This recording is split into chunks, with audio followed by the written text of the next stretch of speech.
Assalaamualaikum. Pleased to have you guys back on my channel, and in today's video I am going to discuss hair care tips for hijabis.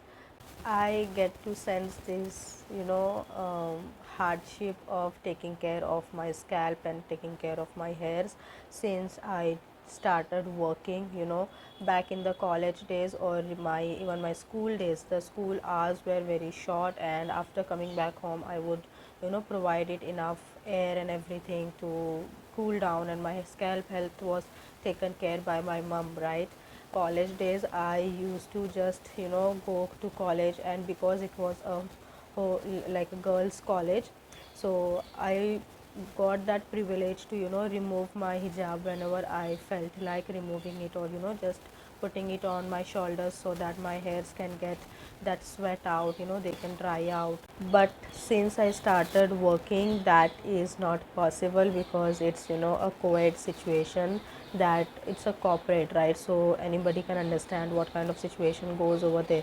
So now it has become a hassle for me to look after my hair, and these are few ways by which I look after my scalp health and also my hair health. So I'm just going to share that exact same things with you guys today. Okay, so the very first one is to allow your hairs to breathe. It is really important that your hair get enough chances to breathe. Allowing your hairs to breathe might be a little difficult thing, but allow it to breathe whenever it is possible. So for example, if you are going to a washroom to just change your hijab or just get ready, right, during that hours, during that time, you can allow your hairs to breathe, just remove hijab, also the under cap if you are wearing one, and allow it to breathe for some period of time. Allow the sweat that is there to dry out, or maybe you can even wipe it off with the help of a tissue or a soft cotton cloth. Number two is also a very important one, that wash your hairs very regularly. So if you are a full-time hijabi, you would know what kind of conditions your hairs are actually going through, right? It would become very greasy at times if you are also oiling. If not oiling, then you might be understanding that no matter, even if you are not coming in direct contact with the dust particle, but the oils that the scalp secrete out and also the sweat, those two gets mixed up, and then they could create a chaos not only to your scalp health but also to your hair. So it is very important that you wash them on regular basis. So in general, like according to the scientific researchers, washing your hairs twice every week is something that considered as a normal one. But if you feel that you really need to go ahead and wash it maybe twice every week, do not hesitate, you can go ahead and wash your hairs 3 times a week. It's just that wash them regularly so that they stay fresh and healthy. Number three is to massage or oil your hairs and scalp regularly, right? So it is very essential, even though the hijabis might feel it little irritating kind of situation when you oil your hairs that often, and अगर सब भर के तेल लगाते हो तो वो अलग ही लेवल का दिक्कत टाइप फील हो जाता है. It feels very greasy inside. But even whenever you are oiling, even if it is oiling right before, like 2 hours or 3 hours before you wash your hair, that is also absolutely fine. Just make sure that you are using a right oil that would help your scalp health as well as your hair health, right? It would allow it to grow, it would nourish it, right? It would provide the moisture and the hydration that is required. So it would also help your hair reduce the breakage and provide volume, like increase volume and all of those stuffs.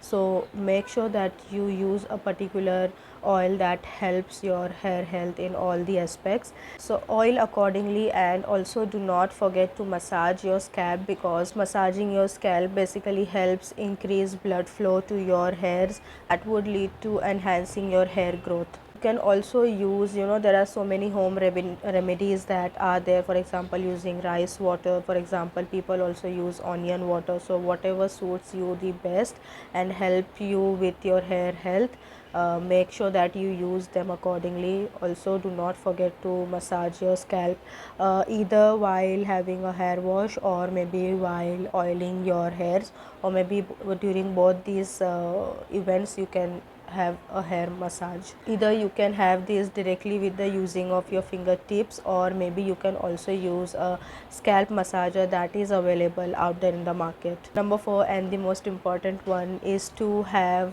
breathable materials that are not really heavy on your head, that are really feather like, very light.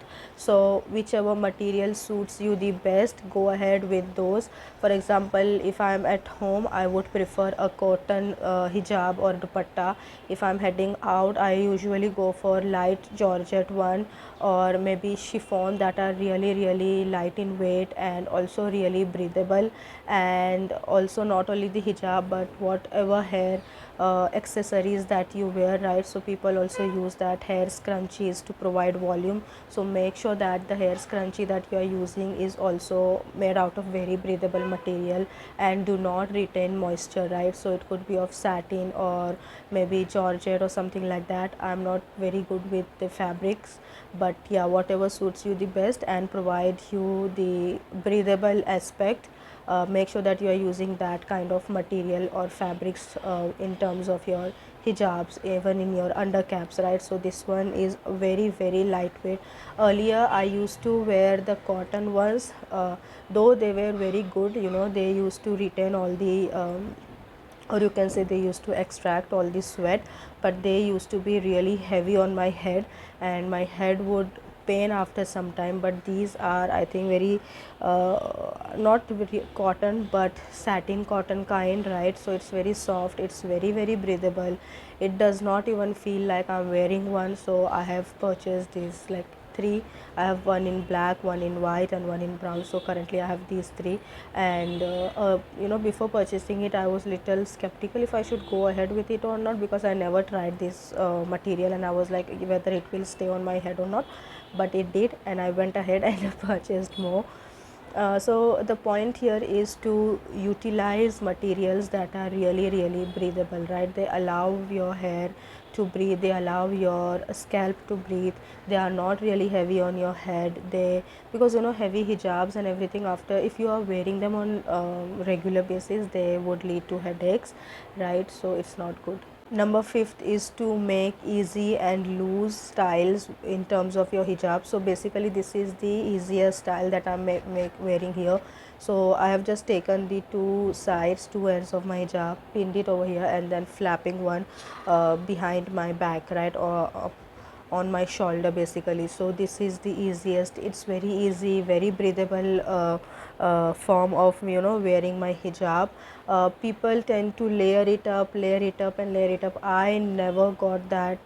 I don't know, that style never made any sense to me, that why do you need to layer up so much. Because I first thing is that I am a migraine patient, like I do have migraines so that would just lead to migraine, like it would enhance my situation, right? Basically deteriorate kind, right? So I never understood that style.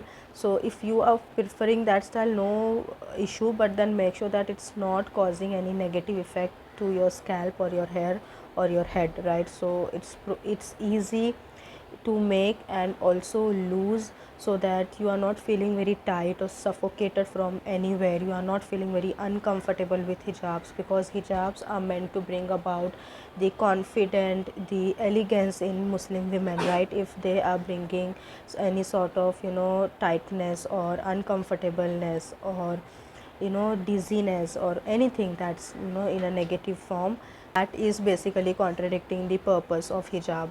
So basically make sure that you are wrapping your hijab in such a way which is really easy, also breathable, easy to carry, and loose enough to allow your hairs to live their life. Number 6, and also the important one, never ever repeat your hijabs or your undercap. All right, if you are someone who is out the most of the time, like even like 12 to 14 hours a day, if you are staying out, you are not only going through the sun but also pollution, and that all gets stick to your hair, basically your hijab, and right, it could transfer to your hair and could cause any sort of scalp related issues, health issues, right? So it's very important that you do not repeat your hijabs, once you wear them, just make sure that you are putting it into laundry for washing them off. And same case for the undercap, because now it is one step important than the hijab. It is more closer to your hairs, it is more closer to your scalp, right? So anything goes wrong with your undercap is going to make hindrance with your hair health. Number seventh one is to maybe start using silk pillowcases instead of cotton ones. So basically silk pillowcases has far greater positive impact not only on your scalp health but also your skin, right? So it has a tendency, I don't know for what reason, what is the science behind it exactly, but using a silk pillowcase instead of cotton one will reduce your hair breakage and will also prevent your face getting any sort of acne, right, or pimples very often. And it also helps with like better sleep environment. Not just silk pillowcases, but also maybe you can use silk scrunchies to tie your hair instead of rubber bands, because when you try to remove it out, there are high chances that it also breaks off your hair, whereas the silk scrunchie doesn't do it. It is much softer, you can say, or you can say much gentle on your hair. Not only silk scrunchie but also the silk pillowcase, right? So it really takes care of your hair and prevent breaking, which basically means it retains the volume of your hair and reduces hair fall. Adding to this one, it is also really important that you do not the hijabis do not make hairstyle which is really tight, because somewhere our hijab itself has to be little tight but not too tight. As I said earlier, it shouldn't be very loose but not too tight, somewhere where it is comfortable and breathable, and not in a tight manner where it becomes very uncomfortable. But then I think it is really important to make hairstyles that are really easy on your head. Making a hairstyle or a ponytail or a maybe braid that is really tight is just going to cause headaches, because the blood flow also gets reduced somewhere. Too tight hairstyles will basically reduce your blood flow, and it might cause headaches. So it is much more preferable that you tie your hair in a very comfortable and loose hairstyles, not too loose that your hairs are coming off and they are just peeping out of your hijab, but also not too tight where it becomes really uncomfortable and you starts feeling headache after a certain period of time. Number ninth one is to never make this mistake, that is to wear your hijab on wet hairs, because this is highly going to impact your hair health, as in the moisture might get retained and it might allow basically the moisture might get mixed with the sweat in some time, and it might cause the bacterial infection to your scalp, right? So which is very dangerous. Also, wearing a hijab on wet hair basically leads to hair fall some or the other way. So just to avoid all of these situations, make sure that you do not wear your hijab on wet hairs. Allow them to dry out, or maybe blow dry if you have a blow dryer, and then you can go ahead and make your hijab styles on over it. And if you are in a real hurry and you feel like, oh no, I do not have that much time to dry my hairs out, so maybe go ahead, step out, but once you reach your destination, make sure that you are getting some time to again remove it remove off your hijab and allow your hair to dry out properly. And I would like to add over here is that it is much more better to comb your hair when they are wet, because this helps with the easy combing part, right, rather than allowing them to totally get dried out and then you are just trying to detangle everything, like all of your hairs. It becomes little hassle, and the chances of breaking off your hairs really increases. Number 10 and the last one is to use nourishing hair products. It could be anything, it could be a good shampoo, a good hair serum, a good hair mask, or a good hair conditioner, whatever suits you the best, whatever gives you a good healthy hair. Go ahead, use them and be very consistent and honest with their usage, right? Do not exploit it, don't overuse it, do not use it in a very less quantity where it is providing you no benefits at all. So make sure that you use nourishing hair products which help you have a good hair and also a good scalp health.